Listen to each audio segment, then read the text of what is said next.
Welcome to our channel. Today we how to uninstall NVM and Node versions on Ubuntu VPS. Step: to uninstall NVM from your Ubuntu VPS, start by opening your terminal. Next, locate the installation directory for NVM. Typically, it resides in your home directory. You can check this by inputting the following command, lsa. Now, look for a directory named .nvm.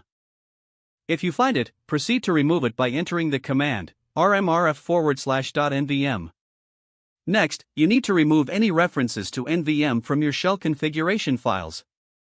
Open the .bashrc file with a text editor of your choice. For example, use the command nano/.bashrc. Scroll through the file and look for lines that mention NVM. These lines normally start with export NVM_dir or contain NVM. Delete those lines. After that, save your changes and exit the editor. To apply the changes, reload your terminal configuration by running source/.bashrc.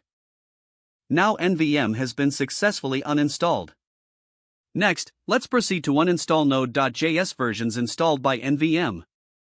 If you want to check which Node versions you were using, simply run nvm-ls. If NVM is uninstalled correctly, this command should show an error. Now, if you find any globally installed Node.js versions outside of NVM, check using Node.v and npmv. If they return a version number, Node.js is still installed. To remove Node.js completely, run the following command, sudo apt remove nodages. If it prompts for confirmation, type Y and hit enter. Additionally, you may want to remove npm as well. To do this, run sudo apt remove npm. Once both packages have been uninstalled, you can verify it by checking their versions again. Running Node.v and npmv should now return an error message.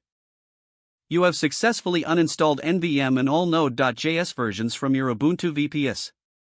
If the page does not load, refresh the browser or try again in a private or incognito window. Don't forget to like this video and subscribe to our channel for more step-by-step tech guides.